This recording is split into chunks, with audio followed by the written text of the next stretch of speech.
కొడితే కొట్టాలిరా సిక్స్ కొట్టాలి, ఆడితే ఆడాలిరా రఫ్ ఆడాలి. ఎట్లుంది స్కై అన్న బ్యాటింగు? 13 సిక్స్లు 7 ఫోర్లు 135 రన్స్. జస్ట్ 37 బాల్స్లో సెంచరీ చంపిన. రికార్డులు ఏమన్నా మిగిలినాయా ఇంకా? అభిషేక్ తమ్ముడు, నీ బ్యాటింగ్తోనే అన్ని రికార్డులు బ్రేక్ చేసినావు కానీ ఒక్కటి మాత్రం గట్లనే ఉన్నది, అదే ఫాస్టెస్ట్ T20 సెంచరీ. ఇష్టం ఉన్నట్టు 4లు 6లు కొట్టిన, ఆగం బ్యాటింగ్ చేసి 37 బాళ్ళలో సెంచరీ చంపిన. ఇంతకంటే క్రాక్ బ్యాటింగ్ ఎవరు చేసిళ్ళు సూర్యాభయ్? ఇంకెవరు T20లలో ఇంతకుముందు నీ ప్లేస్లో ఆడిన ఇంకో Sharma, hitman Rohit Sharma just 35 బాళ్ళలో సెంచరీ చంపిండు. నేనే గీ లెవెల్లో క్రాక్ బ్యాటింగ్ చేసినా కానీ రికార్డు బ్రేక్ కాలేదంటే ఆయన ఇంకే లెవెల్లో బ్యాటింగ్ చేసిండు.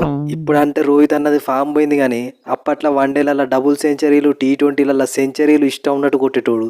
నీలాగానే అన్ని 6లు 4లే. అట్లేం లేదు తమ్ముళ్ళు, నేను ఎప్పుడో 2-3 మ్యాచ్లకి క్రాక్ బ్యాటింగ్ చేసేటోన్ని. కానీ మన చిన్న తమ్ముడు అభిషేక్ శర్మ మాత్రం ప్రతి మ్యాచ్లో స్టార్టింగ్ నుండే క్రాక్ బ్యాటింగ్ చేస్తాడు. ఇక తమ్ముని బ్యాటింగ్ చూసినాక ఈ మ్యాచ్లో కాకపోతే ఖచ్చితంగా మళ్ళీ మ్యాచ్లన్నా నా రికార్డు బ్రేక్ చేసేటట్టే ఉన్నాడు. ఈ లోపు నువ్వు వన్డేలల్లో ఫాస్టెస్ట్ సెంచరీ కొట్టినా కొడతావు తీ అన్న. ఏమైందివే బట్లరు? ఈ మ్యాచ్లో కన్కషన్ సబ్ లేదు, ఇంపాక్ట్ సబ్ లేదు, వట్టిగానే గెలిచినావు. 4వ మ్యాచ్లో 12 మంది ప్లేయర్లతో ఆడి గెలిచినాం అన్నారు, ఓకే. కానీ ఈ మ్యాచ్లో మా అభిషేక్ శర్మ ఒక్కడే మిమ్మల్ని 38 రన్స్ల తేడాతో ఓడిచ్చిండు. అట్లుంటుంది మన పిల్లగాళ్ళతోని. 200 గెలుచుకోండి. గత పోయిన T20 సిరీస్ గురించి మేము ఎప్పుడో మర్చిపోయినాం. ఇప్పుడు మా ఫోకస్ మొత్తం వన్డే సిరీస్ మీదనే ఉన్నది. మా జోయ్ రూట్ కూడా స్క్వాడ్లో యాడ్ అయిపోయిండు. కథ మొత్తం వేరే ఉంటుంది. వన్డే సిరీస్ మాదే. మీ దానిలకు రూట్ అత్తే మా దానిలకు విరాట్ కోహ్లీ అన్న అత్తడిది. స్కై అన్న, 4వ మ్యాచ్ అయిపోయిన తర్వాత శివం దూబేకి అసలు బౌలింగ్ వస్తుందా, గాయన ప్లేస్లో బౌలర్ని పట్టుకొచ్చి లేదని నన్ను ట్రోల్ చేసిళ్ళు. అందుకే ఈ మ్యాచ్లో బౌలింగ్ వేసి 2 ఓవర్లలో 2 వికెట్లు తీసిన. అవి కూడా ఫిలిప్ సాల్ట్, జాకబ్ బేతల్ లాంటి బ్యాట్స్మెన్. ఇప్పుడైనా గుర్తుపెట్టుకోవాలి, శివం దూబే ఈజ్ ద ఆల్రౌండర్. నన్ను బౌలింగ్లో మా వాళ్ళు ఉపయోగించుకుంటలేరు కానీ ఉపయోగించుకుంటే నా అంత పెద్ద బౌలరే లేడు. డీజే బ్రావో లెక్కెత్తా బౌలింగు. డీజే బ్రావో లెక్క ఎత్తావు కావచ్చు కానీ హర్షిత్ రాణా లెక్క అయితే వేయలేవు కదా దూబే బ్రో. ఇక లైట్ తీసుకో. అందరు ఫ్రాంచైజీలు తీసుకున్న ప్లేయర్లు మంచిగానే ఆడతారు, ఒక్క మీన్ తీసుకున్న వాళ్ళు తప్ప. సాల్టు 5 మ్యాచ్లకు 5 మ్యాచ్లు ఓపెనింగ్ చేసినావు. ఎన్ని రన్స్ కొట్టినావుగా? 87 రన్స్ కొట్టినన్నా. లివింగ్స్టన్, నువ్వు కూడా 5 మ్యాచ్లకు 5 మ్యాచ్లు బ్యాటింగ్ చేసినావు. నువ్వెన్ని రన్స్ కొట్టినావు? నేను 74 రన్స్ కొట్టినన్నా. ఇక బేతెల్ తమ్ముడు గురించి అడగాల్సిన అవసరమే లేదు, పెద్ద బొక్క పెట్టిండు. కేవలం 2 మ్యాచ్లు ఆడిన శివం దూబే మీకంటే ఎక్కువ రన్స్ కొట్టిండు. మళ్ళీ లాస్ట్ మ్యాచ్లో మీ ముగ్గురు ఇట్లలో 2 అవుట్ కూడా చేసిండు. ఇక మనం ఆడబోయే 4 ఫారెన్ ప్లేయర్లలో 3 మీరే. ఇంకా ఈసారి కప్పు నాందేతి. అరే విరాట్ భాయ్ బాధపడకు, వన్డే సిరీస్లో కూడా వీళ్ళే ఉన్నారు, ఫామ్ల కత్తర్తి. నాకు నమ్మకం లేదు బట్లర్ బ్రో. ఇక మళ్ళీ 2016 లెక్క మొత్తం నేనే చూసుకోవాలి. మనం ఈ సిరీస్ ఓడిపోవడానికి మెయిన్ రీజన్ గా వరుణ్ చక్రవర్తి, తర్వాత గా అభిషేక్ శర్మ, తిలక్ వర్మ.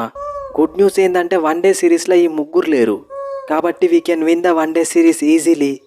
అసలే 2 టెస్ట్ సిరీస్లు పోయి ఫామ్ పోయి నేను ఫ్రస్ట్రేషన్లు ఉన్నా. కరెక్ట్ టైంకి మీతోని వన్డే సిరీస్ పడ్డది. ఇక గిదెట్లు ఓడిపోతాం అనుకుంటానవే బట్లరు, సినిమా వేరే ఉంటుంది. T20 సిరీసు, వన్డే సిరీసు 2 ఒక్కటి కాదు హిట్ మ్యాను. అసలే మా స్క్వాడ్లకి రూట్ కూడా వస్తాడు, కథ మొత్తం వేరే ఉంటుంది. ఏందివే రూట్ వస్తాడు? మీ రూట్ టెస్ట్ స్పెషలిస్టు, మా దానిలో మొత్తం వన్డే ఫార్మాట్కే కింగ్ విరాట్ కోహ్లీ వస్తాడు. నేనేమన్నా అంటానా? రోహిత్, నువ్వు కూడా వన్డే ఫార్మాట్లో 3 డబుల్ సెంచరీలు చంపిన ప్లేయర్వి. వాస్తవం చెప్పాలంటే వాళ్ళు నాకంటే ఎక్కువ నీకే భయపడాలి. బట్లరు, గా అభిషేక్ శర్మ T20లలో ఎట్లా బ్యాటింగ్ చేస్తాడో ఈ మధ్యన మా రోహిత్ శర్మ వన్డేలలో అట్లా బ్యాటింగ్ చేస్తాడు, చూసుకో మరి. అంటే మాకు బ్యాటింగ్ రాకనా, మేము చేయలేకనా?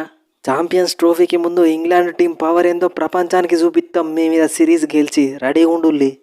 బట్లర్ బాబాయ్, మొన్నటిదాకా మనకి గా అభిషేక్ శర్మ సుక్కలు చూపించిండు. కొంపదీసి ఇప్పుడు ఈ సిరీస్లో జైస్వాల్ని ఇట్లా ఓపెనింగ్ చేపియారు కదా, ఆయన కూడా గదే రేంజ్ ప్లేయరు. భయపడకువే ఆర్చరు, వాళ్ళు వైస్ కెప్టెన్ గిల్లుకి ఇచ్చిర్రు కాబట్టి గిల్లు ఓపెనింగ్ చేస్తాడు. ఇక గిల్లు కొద్దిగా స్లోగానే ఆడతారు. అరే ఈ T20 ఫార్మాట్లు ఆడినట్టు వన్డే ఫార్మాట్లు ఆడితే నడవదువే బట్లరు. మొన్న వరల్డ్ కప్లో మీరు ఓడిపోయిన విధానం చూసి కూడా ఇంకా మీరు తెలుసుకోలేదా? ఏ ఫార్మాట్కి ఎసొంటి ప్లేయర్లను సెలెక్ట్ చేయాలో వాళ్ళనే సెలెక్ట్ చేసినాం. We are going to crush you. T20 series మీరు గెలిచిల్లు, వన్డే సిరీస్ మేము గెలుస్తాం, ఇది ఫిక్సు. సో ఫ్రెండ్స్, ఈ వీడియో కనుక మీకు నచ్చితే మన ఛానల్ని సబ్స్క్రైబ్ చేసుకోవడం మర్చిపోకండి. ఇక 4th మ్యాచ్లో కొద్దిగా కాంట్రవర్సీ అయినాక 5th మ్యాచ్ మన వాళ్ళు అయితే 1 సైడెడ్గా గెలిచిర్రు. సో ఇట్లా గెలవాలి. ఇట్లా గెలిచే టాలెంట్ మన దగ్గర ఉన్నది. ఇంపాక్ట్ సబ్స్, కన్కషన్ సబ్స్ ఇవన్నీ అవసరం లేదు. ఓడిపోయినా మంచిదే కానీ గెలిస్తే మాత్రం ఇట్లా గెలవాలి. ఇక మన వీడియోని జస్ట్ ఎంటర్టైన్మెంట్ పర్పస్లో మాత్రమే చూడండి, చూసి నవ్వుకోండి. మిగిలినవేం పట్టించుకోవాల్సిన అవసరం లేదు. నెక్స్ట్ వీడియోలో మళ్ళా కలుద్దాం. Thanks for your love and support.